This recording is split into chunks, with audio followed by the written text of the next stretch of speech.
Sendero Luminoso en el recuerdo y también bajo la óptica de un notable periodista peruano, Bruno de Olazábal, que reitero, ya no está con nosotros, pero que dejó este testimonio para ustedes de lo que es Sendero Luminoso. Veamos.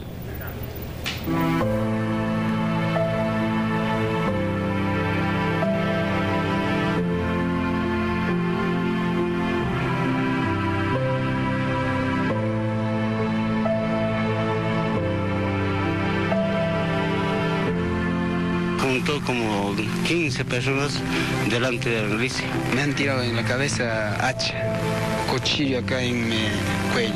Han quedado atrapados por los senderistas, han sido masacrados en este mismo lugar. No ha habido, digamos, disparos porque ellos siempre decían, nosotros no podemos malgastar nuestras balas en campesinos miserables. Sobre uno estaban todos los cadáveres. Algo de 18 cadáveres. Niños, señoras gestantes, a nadie no lo van a tener esa compasión, esos malditos. El 3 de abril de 1983, 80 senderistas incursionaron en la comunidad de Lucanamarca, en el departamento de Ayacucho. Fue uno de los más atroces episodios que registra nuestra historia. Los subversivos asesinaron ese día a 69 personas.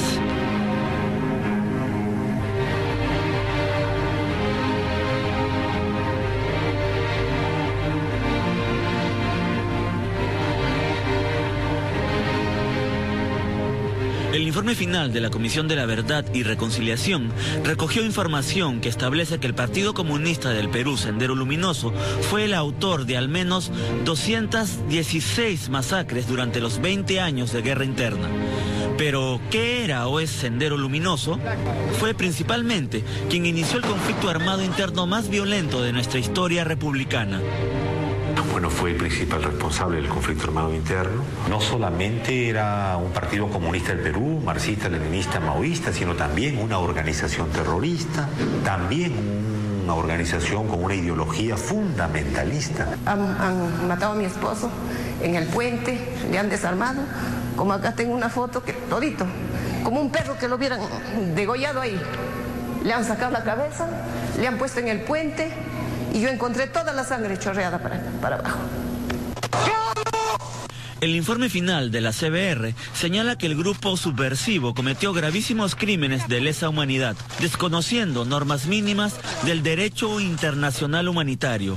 Sendero Luminoso es responsable del 54% del total de víctimas fatales, de acuerdo a los testimonios brindados ante la Comisión de la Verdad. Entre sus blancos estuvieron autoridades, sin importar que fueran tradicionales o electas. Entonces yo vi que uno le dije, ¿cómo quiere que le vamos a aniquilar?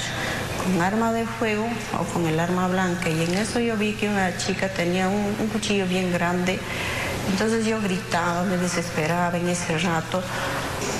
Entonces ahí fui y le digo, mamá, lo van a matar. Y yo ya no podía más. El informe de la Comisión de la Verdad concluye que para Sendero Luminoso la sociedad era inexistente, solo el partido tenía importancia. Más allá de su línea partidaria, para ellos no existía nada, salvo enemigos. Su lema más significativo fue salvo el poder, todo es ilusión. Y Abimael Guzmán llevó a extremos delirantes el culto a la personalidad, a su propia personalidad, con un discurso cuasi religioso y una militancia que lo seguía cual si fuera una deidad. Esto se evidenciaba incluso en el acatamiento de ideas de Guzmán Reynoso, expresadas en máximas como hay que llevar la vida en la yema de los dedos, hay que estar dispuestos permanentemente a la cuota de sangre. El proyecto de guerra popular del campo a la ciudad y el intento de crear un nuevo Estado llevó el desprecio por la vida a dimensiones insospechables. Además, dentro de sus métodos de lucha, él dice, mi patrocinado, que no figura el terrorismo, sino 4 formas de lucha solamente: agitación y propaganda, combate guerrillero, sabotaje y aniquilamiento selectivo. Las formas de lucha que practicó Sendero fueron acciones guerrilleras, aniquilamientos selectivos, sabotajes y atentados terroristas. Entre sus primeras acciones en los años 80 estuvieron el aniquilamiento selectivo y el sabotaje. Sus víctimas recurrentes en esa primera fase fueron policías a quienes senderistas asesinaban para robarles sus armas. Al momento de estar retrocediendo al depósito, veo que me queda un petardo de dinamita en la pierna izquierda, lo cual me hace volar. Al momento de darme cuenta, estaba sin ropa, había perdido la parte de la pierna izquierda y parte del pie derecho. En esa vorágine de violencia, comunidades en la Sierra Central y sobre todo en Ayacucho, bajo amenazas o la muerte misma, reemplazaron a las autoridades locales para constituir sus autodenominados comités populares, donde su organización totalitaria gobernaba con el recurso del terror. Y cuando fueron desalojados, emprendieron violentas campañas para volver a imponer su dominio. A los niños que lloraban cuando estaban en persecución por la fuerza del orden, le decían a las madres, apriétalo en tu pecho para que no llore. Pero la madre sabía de que si lo apretaba mucho se iban a ahogar. Y decía, sí, o lo ahogas tú, o yo lo volteo y lo abro de piernas así.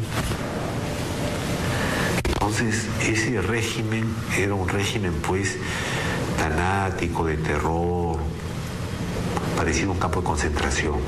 Y mi esposo se arrodilló y le apretaron la soga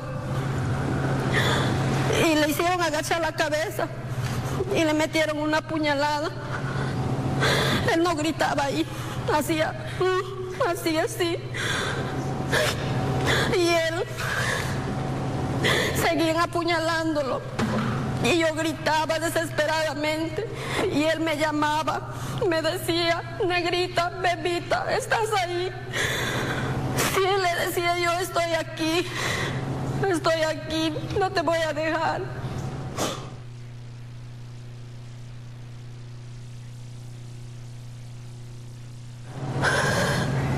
Y de repente me sueltan y me llevan ante mi esposo. Mi esposo sangraba, pero no caía, se paraba, lo hacían arrodillar, hacía apuñalado, se paraba, lo hacían arrodillar. Me llevan, me ponen ahí, me desatan la mano.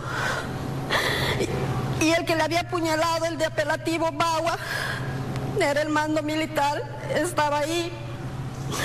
Y de repente me dice, pícale, me hace agarrar el puñal. Pícale, me dice, yo no quería picar, ¿cómo le iba a picar si era el hombre que yo amaba, mi esposo, el padre de mis hijos?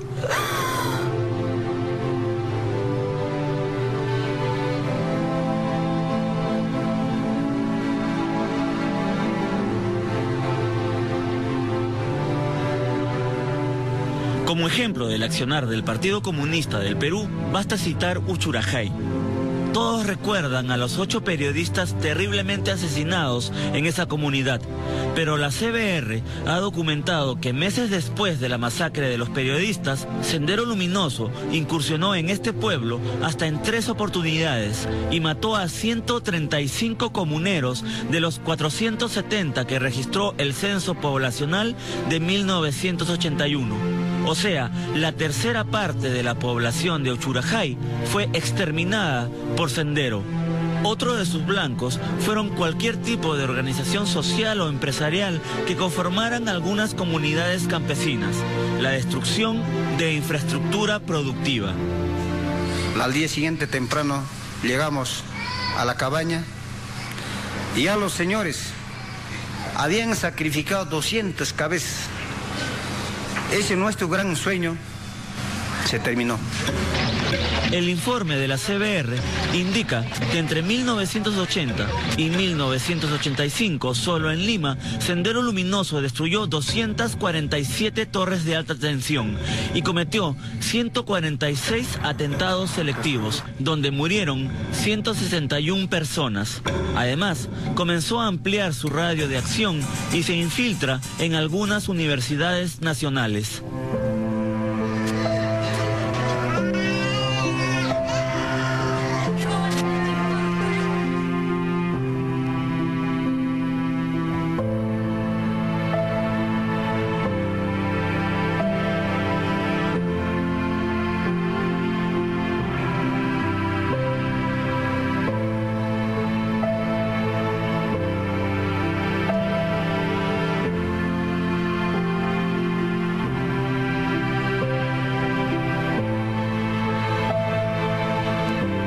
El informe final de la Comisión de la Verdad y Reconciliación registra por primera vez las atrocidades cometidas por Sendero Luminoso. Es la primera oportunidad también que en América Latina un documento de este tipo encuentra a una organización subversiva como la mayor responsable de violaciones a los derechos humanos.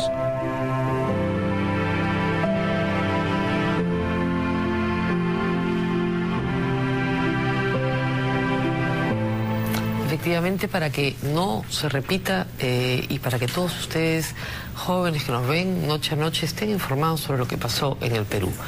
Y estén informados sobre el trabajo de la Comisión de la Verdad, que tuvo que sentarse muchas horas a escuchar a gente que jamás había sido escuchada por nadie, ni por los jueces, ni por el Estado, ni por la policía, por nadie. Contar lo que le había pasado a sus familiares. Esa no es una teatralización, como dijo el ministro Valdés. Hay que tener el corazón bien duro para no conmoverse por el sufrimiento de esta gente. Y vamos a una pausa y regresamos con la U. Se están agarrando a balazos ahí. Ahora nos van a contar de qué se trata. Volvemos.